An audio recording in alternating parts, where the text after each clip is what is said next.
আসসালামু আলাইকুম ওরহমতুল্লাহ। আলহামদুলিল্লাহ ওয়াসসালাতু ওয়াসসালামু আলিহি ওয়া বাদ। সম্প্রতি আমাদের দেশে একটি ভয়াবহ এবং উদ্বেগজনক একটি ঘটনা ঘটে গেল। আমরা সকলে জানি, চট্টগ্রামে ইসকনের উগ্র সন্ত্রাসী সদস্যরা আমাদের মুসলিম আইনজীবী এবং আমাদের ভাই সাইফুল ইসলামকে তারা দিনে দুপুরে প্রকাশ্যে সম্মিলিতভাবে হত্যা করেছে এবং শহীদ করে দিয়েছে। এটা আমাদের বাংলাদেশের মুসলিমদের জন্য, মুসলিম জনগোষ্ঠীর জন্য আমার মনে হয় এটা একটা থ্রেট, এবং আমাদের এই নিয়ে ঘোরতর কোনো পদক্ষেপ নেওয়ার প্রয়োজন আছে। যে কথাটা মৌলিকভাবে বলতে চাই সেটা হচ্ছে যে আমাদের মিডিয়ার সাংস্কৃতিক যে আধিপত্য সেটা নিয়ে। যখন সাইফুল ইসলাম ভাইকে শহীদ করে দেওয়া হলো, তখন পুরো দেশের জনতা সকলে সম্মিলিতভাবে ফুঁসে উঠলেন। মুহূর্তে পুরো দেশ ফুঁসে উঠল এবং বিভিন্ন জায়গায় মিছিল হয়েছে, তারপর শোক হয়েছে, গায়েবানা জানাজা হয়েছে, বিভিন্ন অ্যাক্টিভিটি আমরা লক্ষ্য করেছি। কিন্তু আমাদের যে মিডিয়ার যে আধিপত্য সেটা আমাদেরকে কিভাবে গুরুত্বপূর্ণ একটা ব্যাপারে, কিংবা এটাকে কেন্দ্র করে আমরা দেখতে পারি যে আসলে মিডিয়া মুসলিমদের ব্যাপারে কেমন মানসিকতা লালন করে এবং তারা কিভাবে ইসলাম বিদ্বেষ কিংবা ইসলামের শত্রুদেরকে তারা কিভাবে রক্ষা করে, সেটা আমরা একটু দেখব। যখন সাইফুল ইসলাম ভাই শহীদ হলেন, পুরো দেশ তোলপাড়, কিন্তু আমাদের মিডিয়া জগতের গুরুত্বপূর্ণ দুটি মিডিয়া, কিংবা সবচেয়ে গুরুত্বপূর্ণ বলা যায় প্রথম আলো একদম চুপচাপ। সাইফুল ইসলাম ভাইয়ের শাহাদাতের পর দীর্ঘ একটা সময় চলে গেল, প্রথম আলো কোনো নিউজ করছে না। আমরা দেখেছি যে তখন প্রথম আলোর ফেসবুক পেজ থেকেও সাইফুল ইসলাম ভাইয়ের শাহাদাত নিয়ে কোনো পোস্ট নেই, কোনো নিউজ নেই। দীর্ঘ একটা সময় চলে গেল, কয়েক ঘন্টা। পুরো দেশ তোলপাড়, কিন্তু প্রথম আলো চুপচাপ। প্রথম আলো বিভিন্ন বিষয়ে পোস্ট দিচ্ছে, সংবাদ করছে, কিন্তু বাংলাদেশের সবচেয়ে গুরুত্বপূর্ণ এবং সবচেয়ে উদ্বেগের যে ব্যাপার, সন্ত্রাসী হত্যাকাণ্ড ঘটিয়েছে ইসকন, যে সন্ত্রাস নিয়ে তারা সারা জীবন কান্নাকাটি করে, সেই সন্ত্রাস নিয়ে এখন তারা চুপচাপ, কোনো কথা বলছে না। আমরা দেখলাম যে তারপর প্রায় রাতে 9টার দিকে দীর্ঘ একটা সময় পর তারা একটা নিউজ করেছে। সেই নিউজটার লিঙ্ক দিয়েছে তারা ফেসবুকে। কি হলো, নিউজের শিরোনাম অনেকটা এরকম, তারা শিরোনাম করেছে চট্টগ্রামে সংঘর্ষ, আইনজীবী হত্যা। এমন বিষয়টা এমন যে আসলে সংঘর্ষ কারা করেছে, কাদের মধ্যে হয়েছে, কে মরেছে, কোন আইনজীবী মরেছে, কোনো কিছু নেই। কেন মারা হয়েছে এসব কিছুই নেই, কিছু ফুটে উঠছে না। নিউজের মধ্যেও ফুটে উঠছে না, ভিতরের শিরোনামের মধ্যে ফুটে উঠছে না, ভিতরের যে আলোচনা নিউজ সেটার মধ্যেও নেই। চট্টগ্রামে সংঘর্ষ কোথায় এখানে? আমরা যারা ভিডিও ফুটেজটা দেখেছি, আমরা দেখেছি যে এখানে সরাসরি ইসকনের উগ্রবাদী সন্ত্রাসী সদস্যরা কুপিয়ে আমাদের ভাই সাইফুল ইসলামকে হত্যা করেছে। এখানে সংঘর্ষ তো কিছু নেই, টার্গেটিং হত্যা। একই কথা বলেছেন প্রধান উপদেষ্টার প্রেস সচিব, যে এটা একটা টার্গেটিং হত্যা ছিল। টার্গেটিং হত্যা কিভাবে সংঘর্ষ হয়?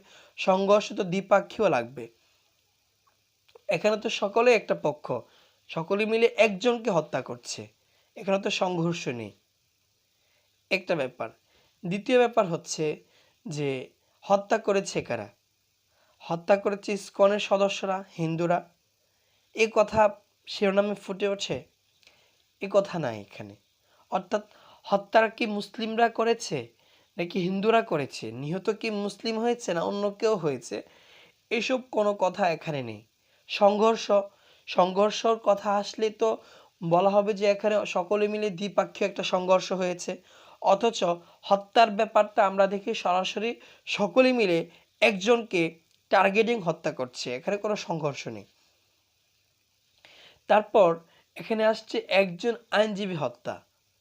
একজন আইনজীবী, সে কে, তার কি কোনো পরিচয় নেই, সে কোন ধর্মের তার কি কোনো পরিচয় নেই, মেরেছে এক ধর্মের লোক আরেক ধর্মের লোককে, কিন্তু এখানে তারা বুঝাচ্ছে যে এখানে কোনো এমন কোনো কিছুই হয় নাই। তারপর মেরেছে কারা, ইসকনের সদস্যরা। পুরো দেশবাসী বলছে, দেশবাসী সকলে মিলে প্রতিবাদ করছে যে ইসকনের সদস্যরা হত্যা করেছে, ইসকনকে নিষিদ্ধ করতে হবে। কিন্তু প্রথম আলোর ওই নিউজের ভিতর, শিরোনামের ভিতর আলোচনায় ইসকনের নাম একটা বারের জন্য নেই। এখানে আছে যেটা চিন্ময় কুমার দাসের, চিন্ময় কৃষ্ণ দাসের অনুসারীরা তাকে হত্যা করছে, কিংবা অনুসারীদের সংঘর্ষে একজন আইনজীবী নিহত হয়েছে, অনুসারীদের সংঘর্ষে এখানে হয়েছে।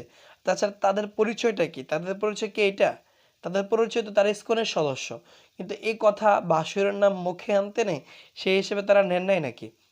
অর্থাৎ এখানে যে ইসকনের সদস্যরা টার্গেটিং হত্যা করেছে, সম্পূর্ণ এই তথ্য, এই নিউজ তারা এড়িয়ে গিয়েছে। এর মধ্য দিয়ে কি হলো, পুরো দেশবাসীর নিকট তারা একটা মিথ্যা তথ্য ছড়িয়ে দিলেন, তার অসততার প্রমাণ করলেন। একই সাথে তারা যে ইসলাম এবং মুসলিমদের ক্ষেত্রে বিদ্বেষী, সেটা তারা এখানে ফুটিয়ে তুললেন। অর্থাৎ একটা সাম্প্রদায়িক হত্যা এখানে হলো, কিন্তু তারা এই ব্যাপারে কোনো কথাই বললেন না। একটা সন্ত্রাসী সংগঠনের সদস্যরা হত্যা করেছে, সংগঠনের সদস্যরা সন্ত্রাসী, এ কথা বলা তো পরের কথা, তারা যে একটা সন্ত্রাসী সংগঠন ইসকনের নামও এখানে নিয়ে আসা হয়নি। কিন্তু আমরা দেখি 2013 সালে হেফাজতের সদস্যরা যখন গাছ কেটেছে, তখন সেগুন বাগিচার গাছ কাটার কিছু ছবি প্রথম আলো দিয়ে তারা নিউজ করেছে যে হেফাজতের তাণ্ডবে রেহাই পেল না গাছও। অর্থাৎ যখন গাছ কাটা হয় তখন এখানে হেফাজত তাণ্ডব হয়ে যায়, আর যখন ইসকনের সদস্যরা জলজন্ত দিনে দুপুরে একজন মুসলিম আইনজীবীকে, তাও রাষ্ট্রপক্ষের আইনজীবীকে হত্যা করে, তখন সেটা হয়ে যায় সংঘর্ষে একজন আইনজীবী নিহত। এ হচ্ছে তাদের অবস্থা এবং তাদের যে ইসলাম বিদ্বেষ, সেটার নমুনা। একই কাজ করেছে ডেইলি স্টার। আমরা দেখতে পাই তা এই যে এই কাজটা, এটা শুধু তারাই করে নাই, বরঞ্চ বাংলাদেশের আর অনেকগুলো মেইনস্ট্রিম পত্রিকা, নিউজ মিডিয়া মাধ্যম এই কাজটা করেছে। এটা বাংলাদেশের প্রতি তারা যে বিদ্বেষ লালন করে, সেটার একটা জ্বলন্ত প্রমাণ। কয়েকদিন আগে প্রথম আলোর বিরুদ্ধে, প্রথম আলো এবং ডেইলি স্টারের বিরুদ্ধে আন্দোলন হয়েছে, দীর্ঘ একটা আন্দোলন হয়েছে, এবং সেখানে আমাদের ভাইরা, আমাদের নাগরিক ভাইরা, তারা এখানে শান্তিপূর্ণ আন্দোলন করছিলেন।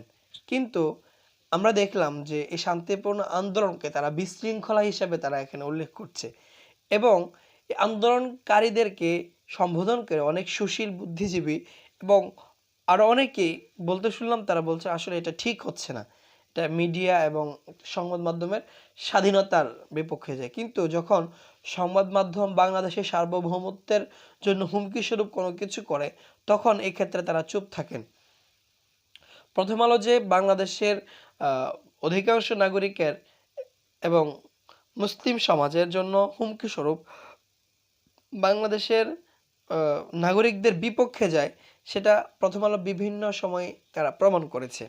কিছুদিন আগে চট্টগ্রামে একজন অ্যাক্টর মেহজাবিন চৌধুরী, তিনি একটা শোরুম উদ্বোধনের কথা ছিল, কিন্তু দেখা গেল যে ওই শোরুমটা একজন পীর সাহেব আগে উদ্বোধন করেছেন, সেজন্য এলাকার বাজার ব্যবসায়ীরা তারা ওই দোকানদারকে আর দ্বিতীয়বার উদ্বোধন করার জন্য অনুরোধ করেছেন। তখন মেহজাবিন গিয়ে উদ্বোধন করেন না, তিনি ফিরে এসেছেন। এখানে কোনো ঝামেলা হয় নাই, কিছুই হয় নাই। কিন্তু প্রথম আলো ওই তথ্যের শিরোনাম করেছে তৌহিদি জনতার বাধার মুখে উদ্বোধন করতে পারলেন না মেহজাবিন চৌধুরী। এখানে তৌহিদি জনতার বাধা আসলো কোথায়? এখানে তো একটা স্বাভাবিক একটা প্রক্রিয়া হয়েছে যে আগে একবার উদ্বোধন হয়েছে, সেটা যাতে দ্বিতীয়বার উদ্বোধন না করার জন্য অনুরোধ করা হয়েছে বাজার কমিটি কিংবা ব্যবসায়ীদের পক্ষ থেকে, হয় নাই। এখানে তৌহিদি জনতা আসলো কোথায়? তৌহিদি জনতাকে দোষারোপ করার জন্যে প্রথম আলোর যে বিভ্রান্তিমূলক তথ্য কিংবা তাদের অপপ্রচার, সেটা আমরা সবসময় লক্ষ্য করে থাকি। তারা যে শিরোনাম করেছে তৌহিদি জনতার বাধার মুখে, এর ভিতরে তারা নিউজ করেছে, একজনের সাক্ষাৎকার নিয়েছে, তিনি বলেছেন যে এখানে তৌহিদি জনতার বাধা ছিল না, অর্থাৎ সরাসরি ডাবল স্ট্যান্ডার্ড, সরাসরি মিথ্যা। যেখানে তৌহিদি জনতার বাধাই ছিলই না, সেখানে তারা শিরোনাম করেছে তৌহিদি জনতার বাধার মুখে। বছর খানেক আগে যখন তুরস্কে নির্বাচন হলো, তখন দীর্ঘ একটা প্রক্রিয়ার ভিতর দিয়ে রিসেপ এরদোগান তিনি আবার নির্বাচনী প্রক্রিয়ার ভিতর দিয়ে নির্বাচিত হয়ে আসলেন। তখন প্রথম আলো এখানে তারা যে নিউজ করেছে সেটা আরেকটা এমন যে তারা বলতে চায় যে অধিকাংশের মানে সংখ্যাগুরু ভোটারের ভোটে নির্বাচিত হয়েও তিনি কি গণমানুষের আকাঙ্ক্ষার ব্যক্তি হতে পারলেন? অর্থাৎ তারা বলতে চায় যে এখানে গণমানুষের ভোটে নির্বাচিত হয়েও রিসেপ তাইয়িপ এরদোগান গণমানুষের আকাঙ্ক্ষার ব্যক্তি না। কেমন ইসলামী ব্যক্তি এবং যারা ইসলামকে ধারণ করে তাদের ব্যাপারে প্রথম আলোর অপতথ্যের যে কিঞ্চিত নমুনার অবস্থা, কিঞ্চিত নমুনা দেখেন, এই যে হচ্ছে গিয়া প্রথম আলো। সেই জায়গা থেকে আমরা বলতে চাই যে আসলে এই যে প্রথম আলো, ডেইলি স্টার সহ বাংলাদেশে যে মিডিয়ার যে আধিপত্য, ইসলাম বিদ্বেষী আধিপত্য, সেটাকে ঠেকাতে হবে এবং হচ্ছে গিয়ে আমাদেরকে সেই বিষয়ে আমাদেরকে সজাগ এবং সতর্ক থাকতে হবে। কারণ আমরা দেখতে পাই যে আসলে বাংলাদেশের মধ্যে যা কিছু হচ্ছে এবং সব কিছুর পিছনেই একটা পজিটিভ বিষয়গুলোকে নেগেটিভ করে দিচ্ছে মিডিয়া এবং নেগেটিভ বিষয়গুলোকে পজিটিভ করে দিচ্ছে। একটা সম্প্রদায়ের জন্য তারা সবসময় নেগেটিভভাবে প্রচার করছে, একটা সম্প্রদায়ের অপরাধগুলোকে তারা ঢেকে তাদেরকে সাধু হিসাবে উপস্থাপন করার চেষ্টা করছে।